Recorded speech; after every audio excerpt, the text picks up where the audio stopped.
Alors, je m'appelle Christian, je fais partie du conseil d'anciens, de responsables de l'Église, pour ceux qui ne me connaissent pas. André, je crois qu'il est resté à la maison parce qu'il a mal au dos. Donc, il vous salue, on salue par écran interposé.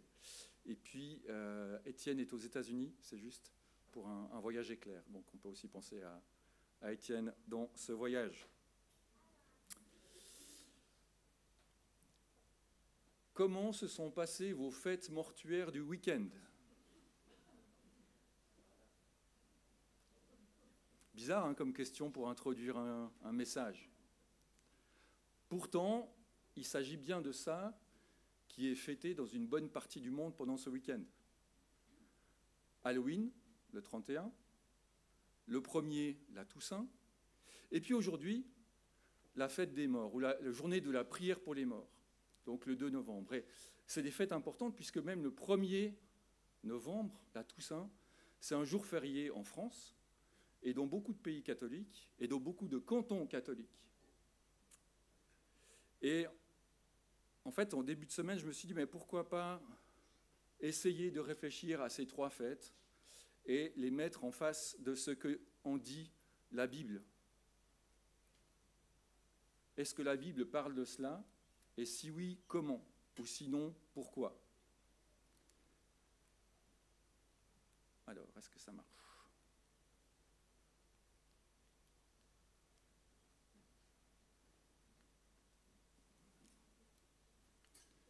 Il est sur Eudes. Hein. Sinon, j'ai ramené la mienne.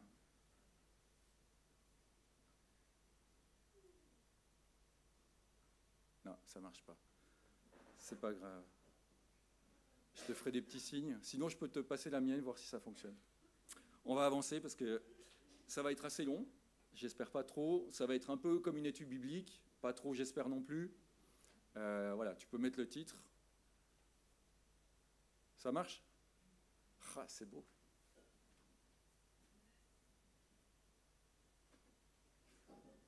Tu le fais depuis là-bas? Comme disait notre prof de chant à l'Institut biblique, quand il y avait des problèmes techniques, il disait « le diable est dans les fils ».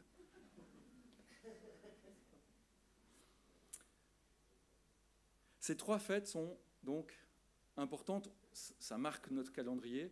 Alors Halloween plus particulièrement ces temps-ci parce que c'est devenu une fête ultra commerciale. Mais voilà, qu'est-ce qu'on dit la Bible? Donc on va commencer tout de suite. Non, ça ne marche pas. Je te ferai un petit signe et tu passes.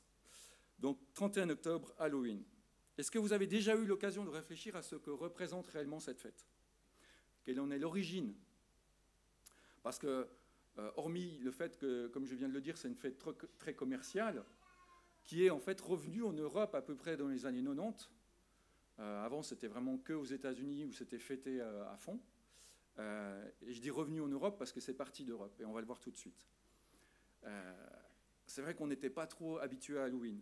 Et puis maintenant, c'est devenu ultra populaire. Donc Halloween, ça a une origine anglo-celte de plus de 2000 ans. C'était la fête des Samhain, je ne sais pas comment on le dit, qui est le nom original. C'était en fait le nouvel an celte.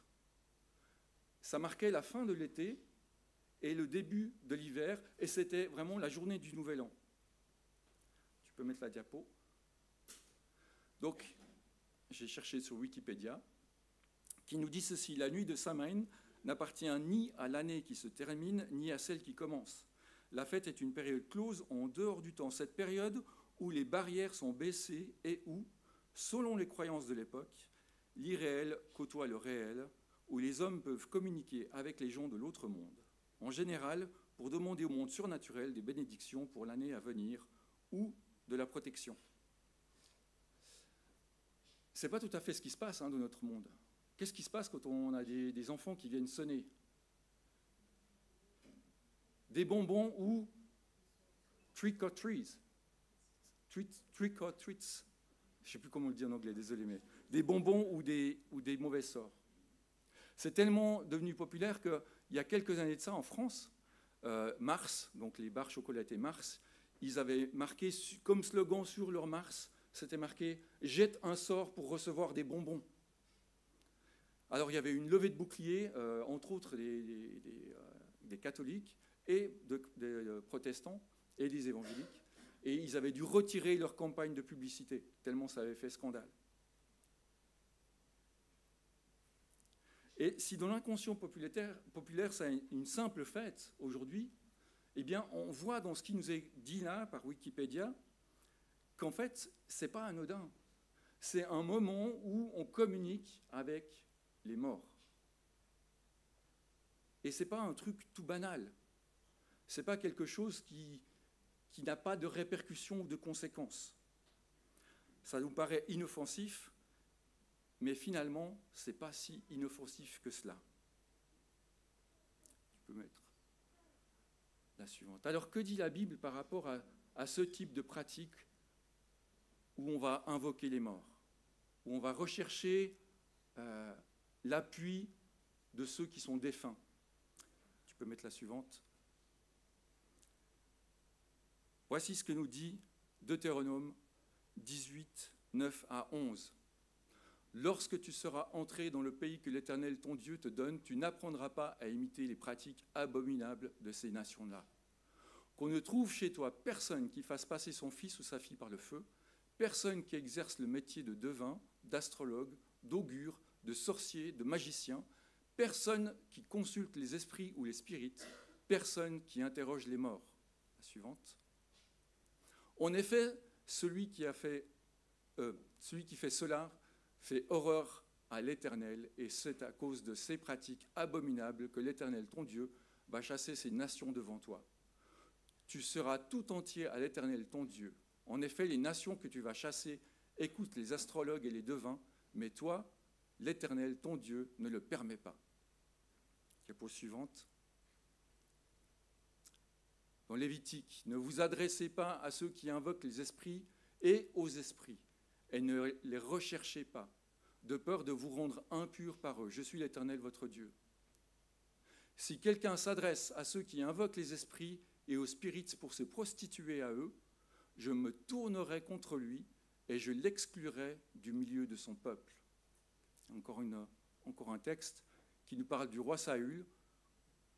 Saül mourut à cause de l'infidélité dont il avait fait preuve envers l'Éternel, parce qu'il n'avait pas respecté la parole de l'Éternel, allant même jusqu'à interroger et consulter ceux qui invoquent les esprits.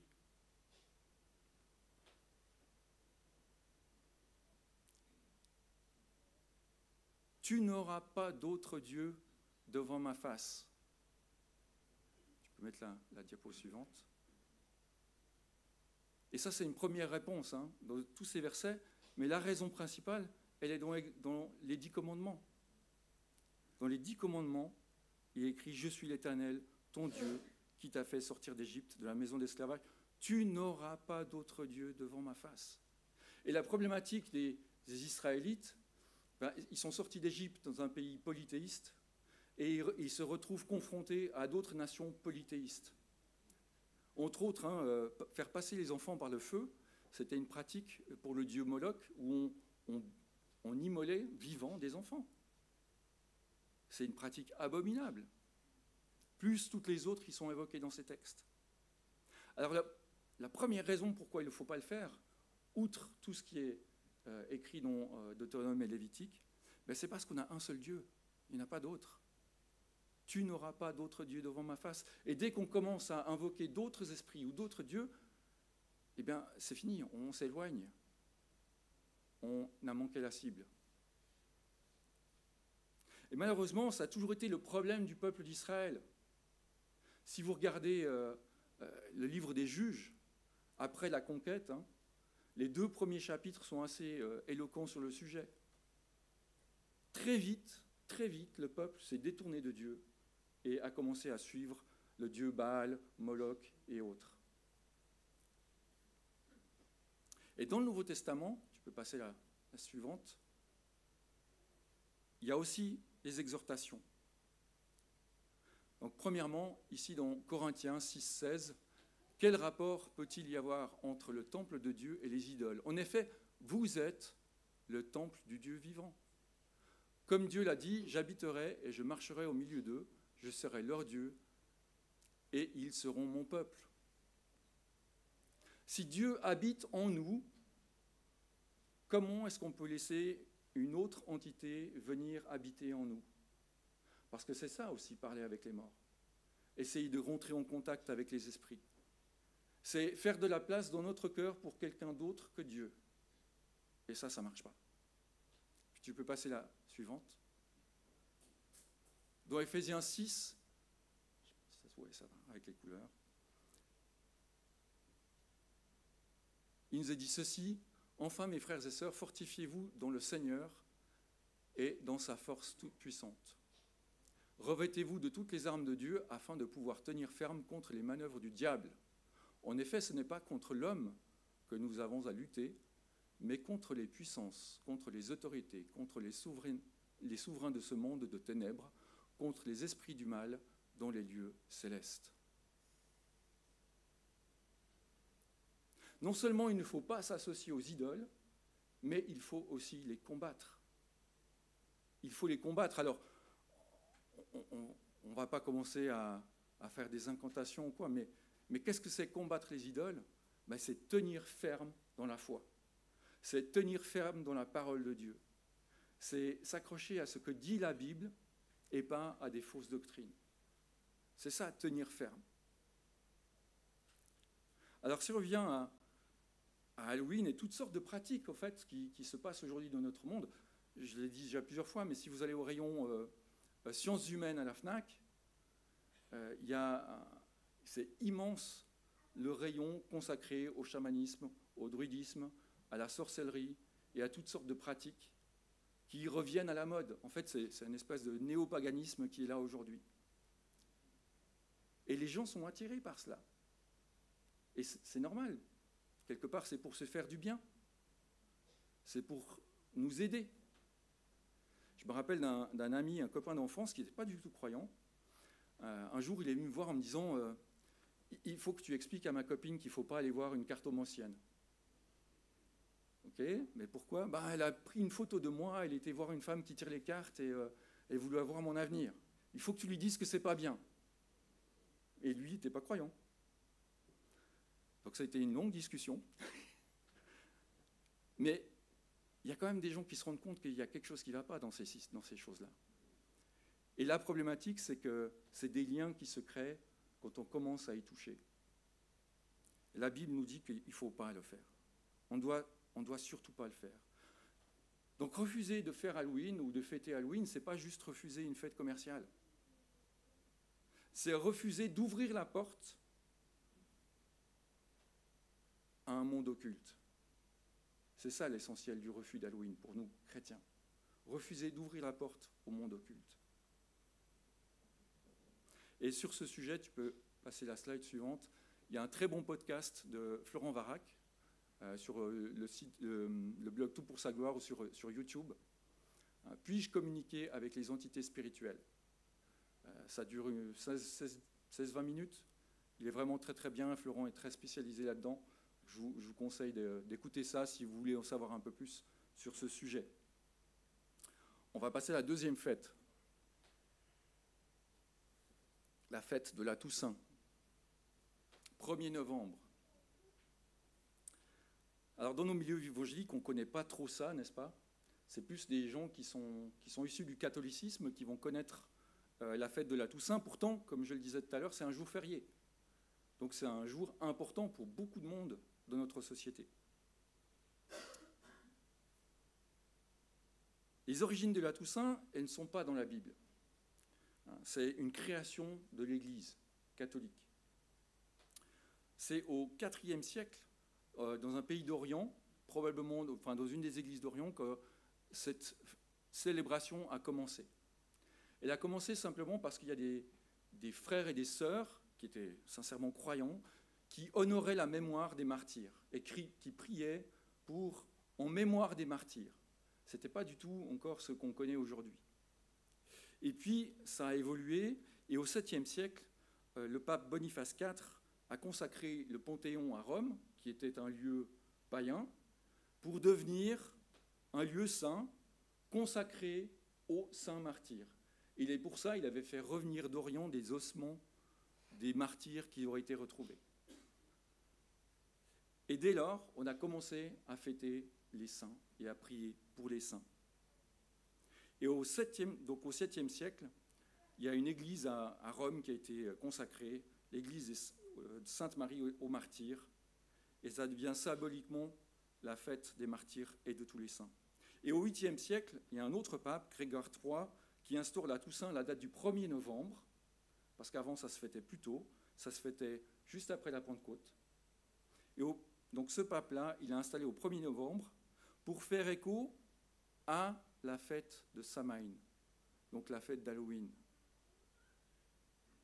La fête païenne des peuples celtes qui commémoraient les défunts et marquait le jour de l'an. Eh bien, l'Église catholique, à ce moment-là, a choisi ce jour-là pour imposer une signification chrétienne à ce jour où on fêtait les morts. Donc il y a un switch qui se fait là, au 8e siècle, et on passe d'une fête païenne qui tout d'un coup devient une fête chrétienne.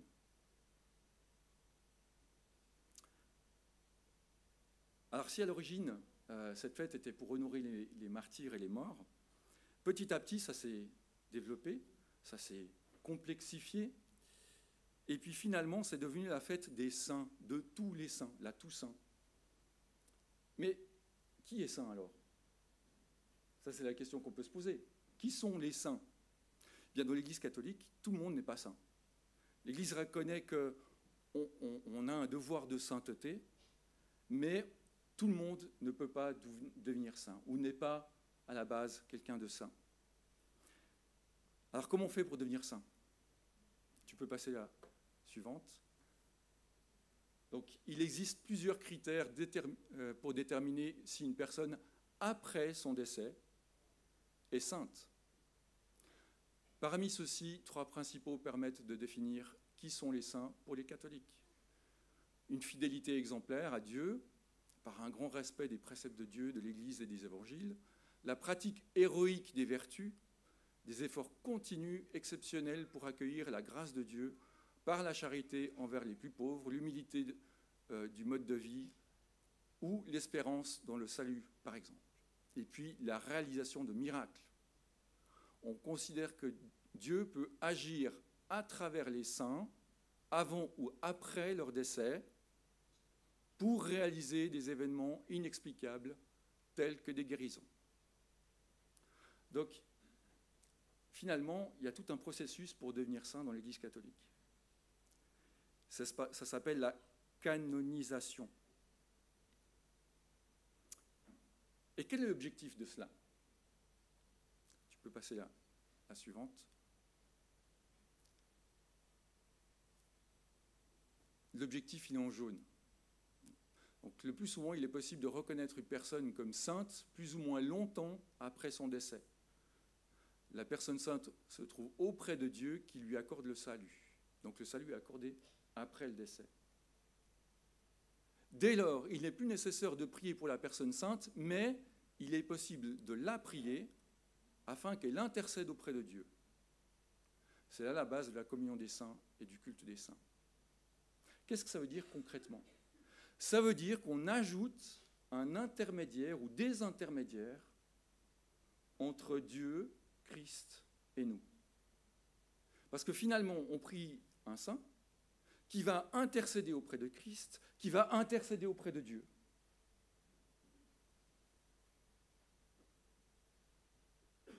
Et c'est pour ça que dans quantité d'églises catholiques, on était en Italie en vacances cet été, moi j'aime bien visiter les églises parce que c'est beau, mais il y a aussi des tas et des tas et des tas d'autels, de lieux de dévotion pour les saints. La plus connue, c'est Marie.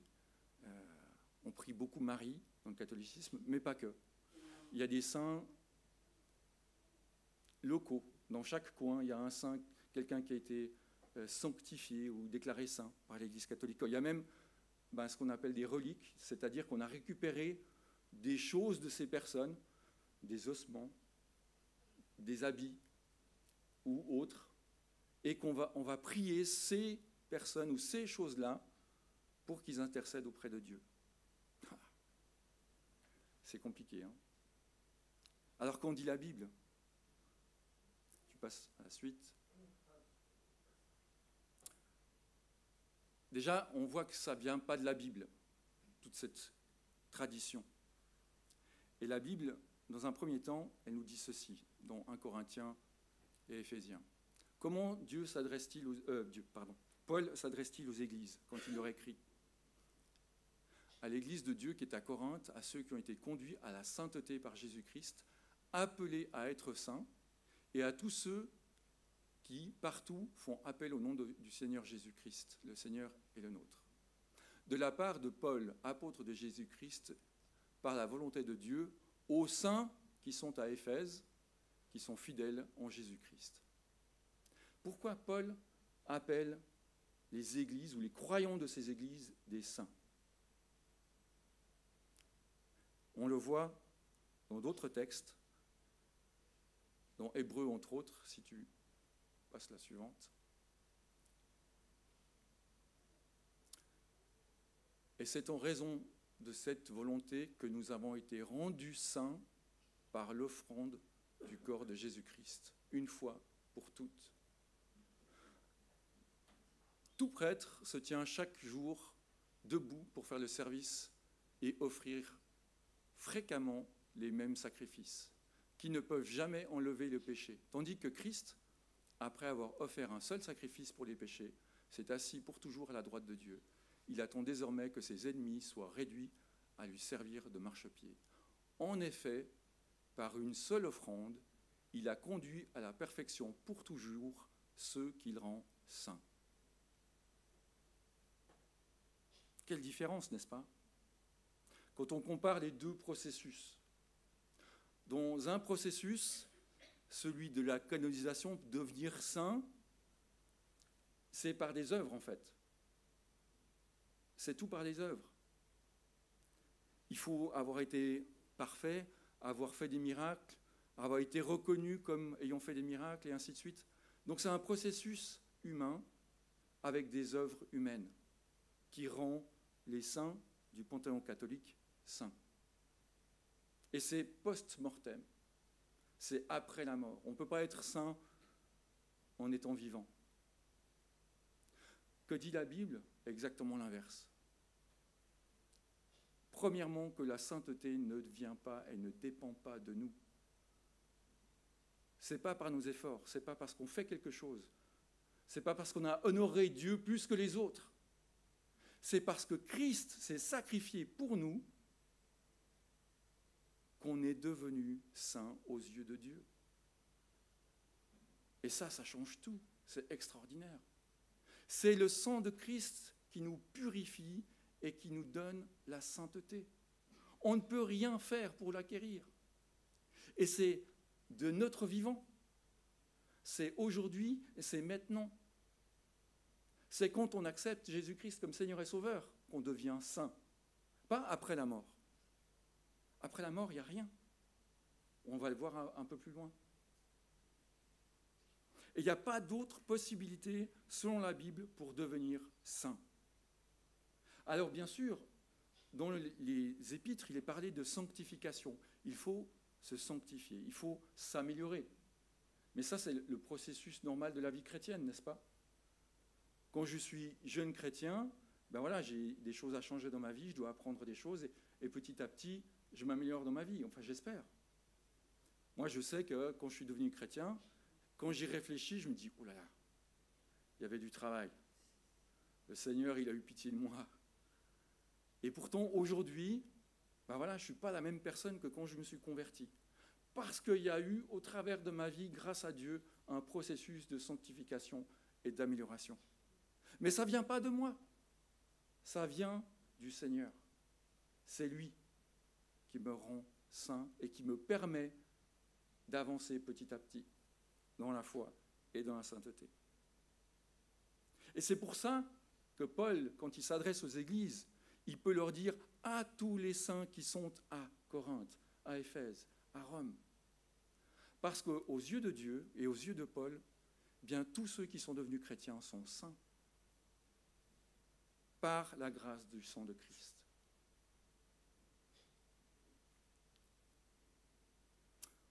On arrive à notre dernier sujet, le jour des morts. Ah pardon, oui, j'ai oublié un verset, tu peux le remettre. En 1 Corinthiens 1,30.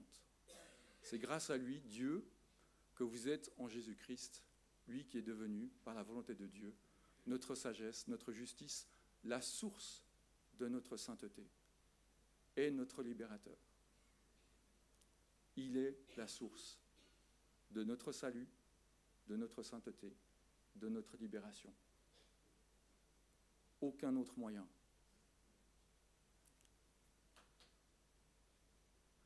Le jour des morts ou la fête des morts, donc qui est aujourd'hui. Dans la tradition catholique, on va fleurir les tombes. Le jour des chrysanthèmes, c'est particulièrement vrai en France. On va mettre des chrysanthèmes sur les tombes. Nathalie, elle fait... Elle aime les chrysanthèmes, mais du coup, elle n'aime plus les chrysanthèmes parce que c'est les fleurs des morts. Mais voilà, c'est une tradition qui remonte aussi à loin. Elle remonte au XIe siècle. Et c'est en Bourgogne, à l'abbaye de Cluny. Il y a un fameux monastère à Cluny, en Bourgogne, donc pas très loin d'ici, à 3 heures de route d'ici, que cette fête fut instituée. Alors, je vous passe les détails, mais en fait, ça a été petit à petit aussi développé au fil du temps et au fil des siècles. Et cette fête ne se base que sur un tout petit passage de l'Ancien Testament, le livre des Maccabées, qui n'est pas dans nos Bibles à nous, qui est dans la Bible catholique, donc la Bible dite de Jérusalem. C'est dans le livre des Maccabées. On ne va pas le lire, mais je vais vous faire le résumé. Donc, c'est un abbé de ce monastère de Cluny, donc au XIe siècle, entre le Xe et le XIe siècle, qui a mis en place cette doctrine de prier pour les morts, et puis de petit à petit la développer. Alors, d'où ça vient? Donc, 2 Maccabées, chapitre 12, 43 à 45. Qu'est-ce qui se passe? Donc, je ne sais pas si vous connaissez cette histoire du peuple, enfin des Maccabées, c'était une tribu de Juda qui défendait Jérusalem contre les Romains. Il y a eu des massacres par les Romains contre les Juifs à ce moment-là. Et Judas Maccabée, qui était le chef à ce moment-là, après la bataille, ils se sont rendus compte que sur les cadavres des Juifs qui étaient morts au combat, il y avait des amulettes, donc de peuples ou de dieux étrangers. Et il s'est dit, mais c'est pas possible, ces gens, ils sont morts au combat pour notre cause, et ils vont être perdus devant Dieu.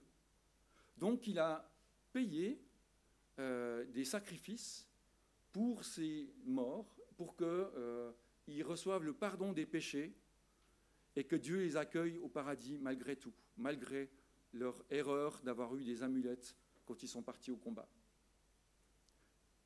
Et à partir de là, il a aussi fait des prières pour ces défunts.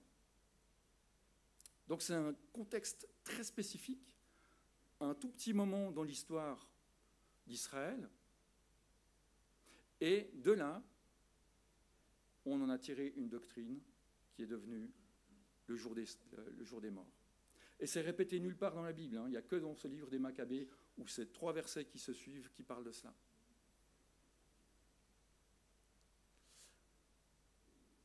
Alors comment ça fonctionne? Tu peux mettre la diapo. C'est un texte du XVIIIe siècle qui nous est mis là, écrit par un curé qui explique la distinction entre les saints et les autres morts. On ne prie point pour les saints que l'on sait déjà dans le ciel, on doit plutôt les invoquer. On ne prie pas non plus pour les païens, les hérétiques et autres dont la damnation est évidente, parce que ces prières seraient inutiles et que dans l'enfer, il n'y a point de miséricorde à espérer. On prie donc seulement pour ceux dont on ne connaît pas encore la destinée, mais que l'on peut croire avec raison être morts en bons chrétiens et dans la voie du salut, quoique pas encore assez purs pour avoir été introduits dans le ciel.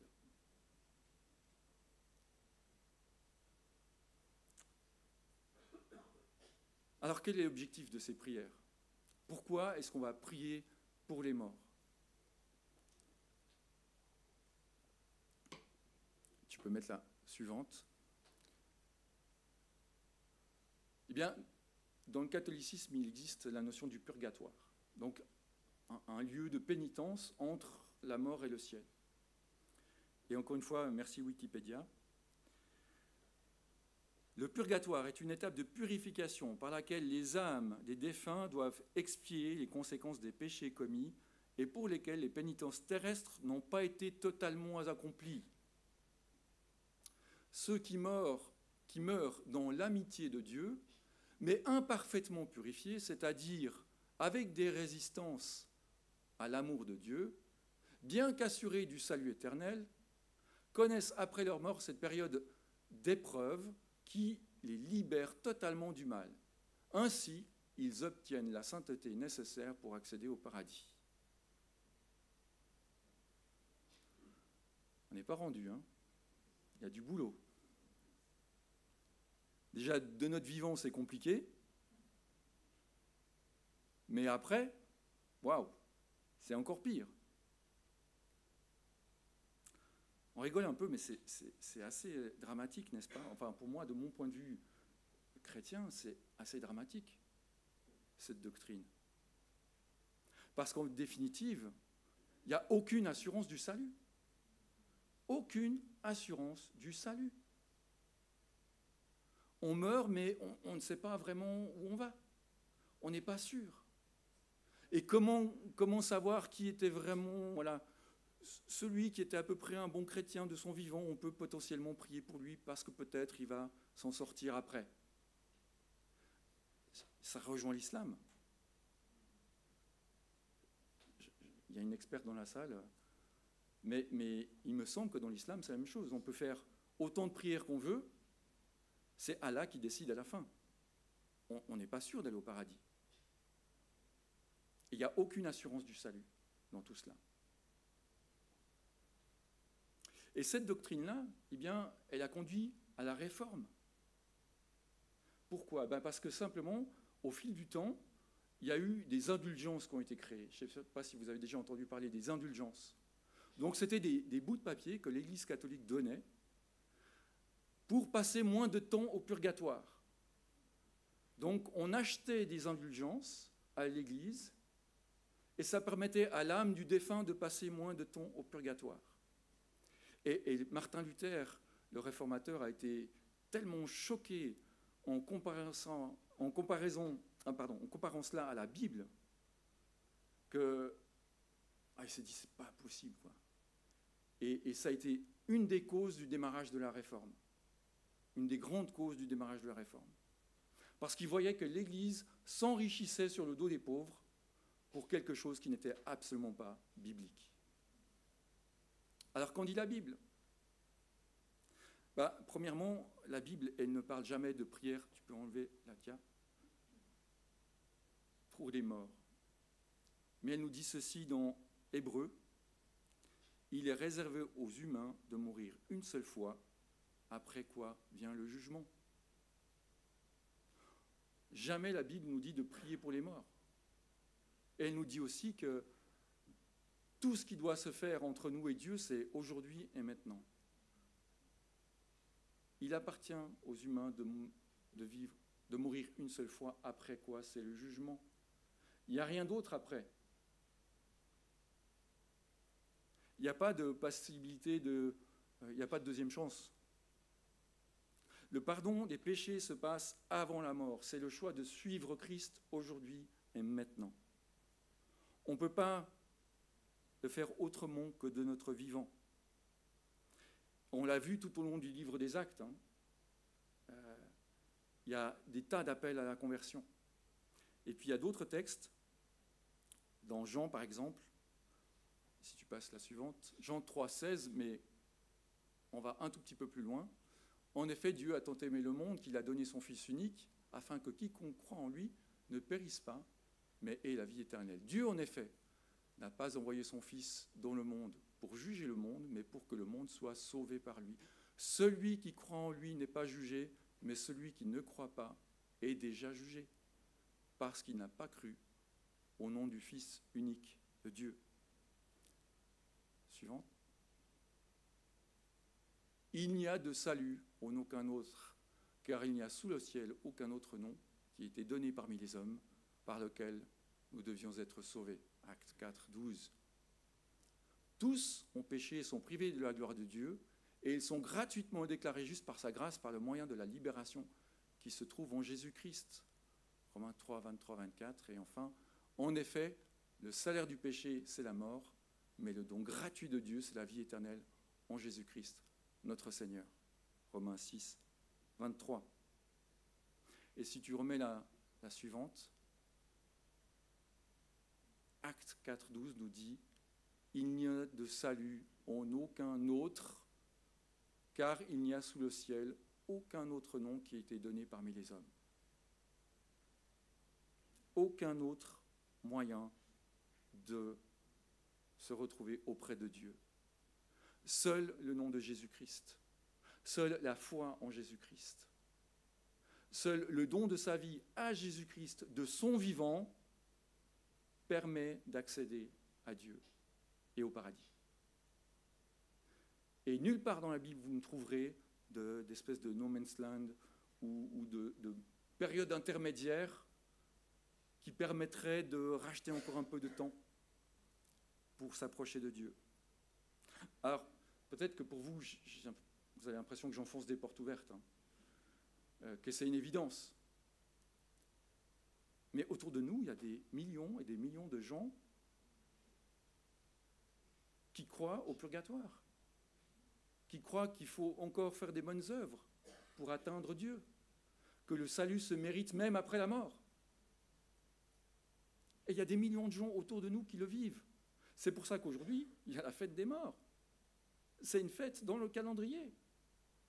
Donc ce n'est pas anodin. Nous, c'est vrai que c'est des choses dont on ne parle jamais dans le milieu évangélique, mais c'est une réalité pour énormément de monde autour de nous.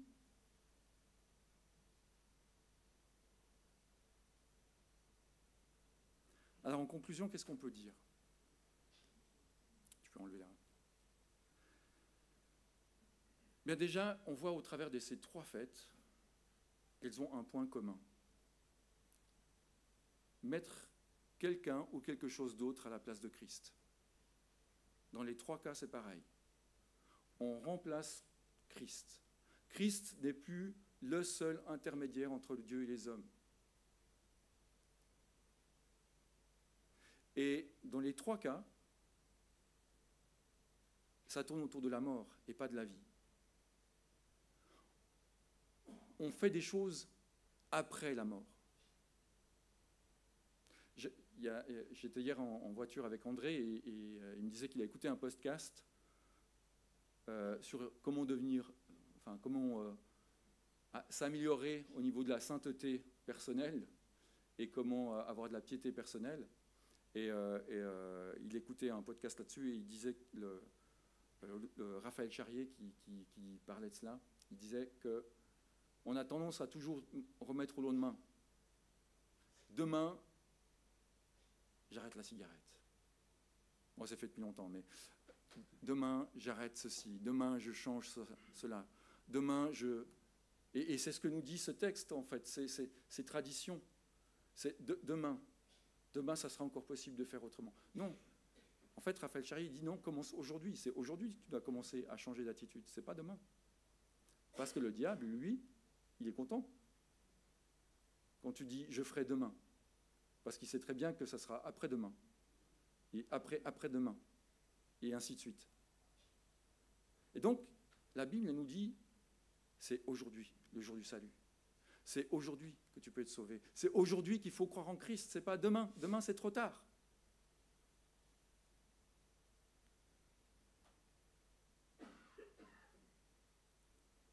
Un deuxième constat, c'est que depuis toujours, l'humanité cherche à se rassurer quant à ce qu'il advient après la mort. Et parce que c'est une chose, on n'a aucune emprise dessus, en fait. Et ça nous fait peur. Qu'est-ce qui se passe après? On n'en sait rien. Alors, il y a des athées complets qui croient qu'il n'y a absolument rien. Il y a le bouddhisme qui nous dit que, finalement, quand on arrive à un certain stade, on se fond dans le néant absolu.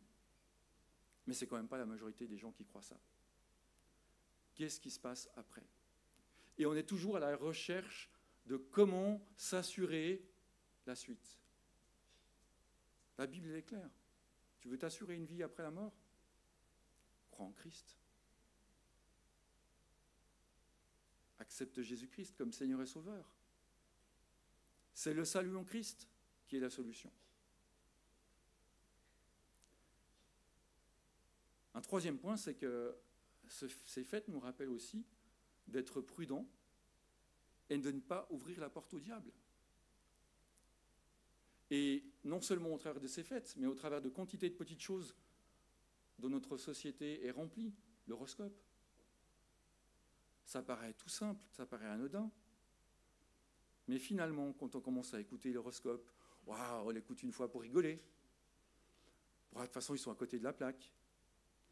Et puis petit à petit, ça nous influence. Il y a un énorme sketch de Raymond DeVos qui explique qu'il est au volant de sa voiture et il est en train de lire le journal. Et il lit l'horoscope. Et devant l'horoscope, il est marqué qu'il aura un accident aujourd'hui. Et il tape dans la voiture qui est devant. Et la personne de devant, elle vient, mais elle dit, mais vous êtes malade, vous lisez le journal en conduisant. Et elle lui dit, mais regardez, c'est déjà marqué l'accident dans le journal.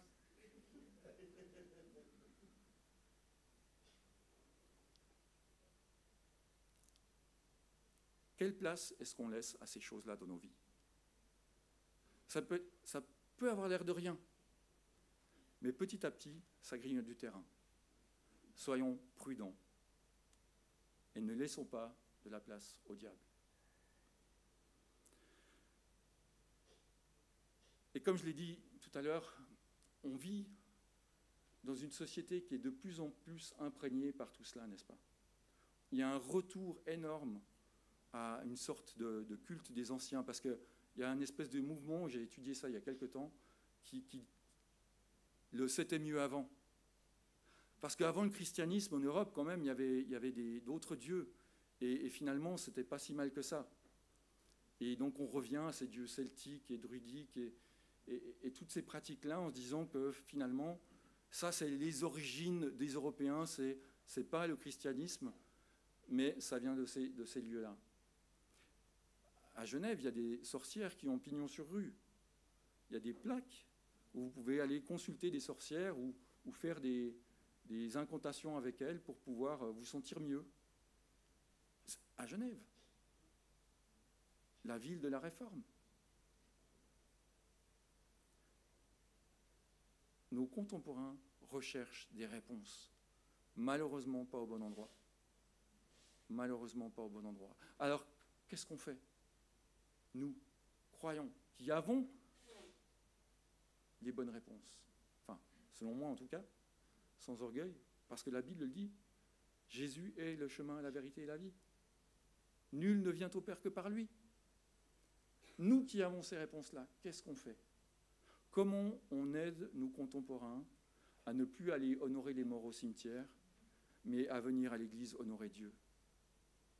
Comment on fait?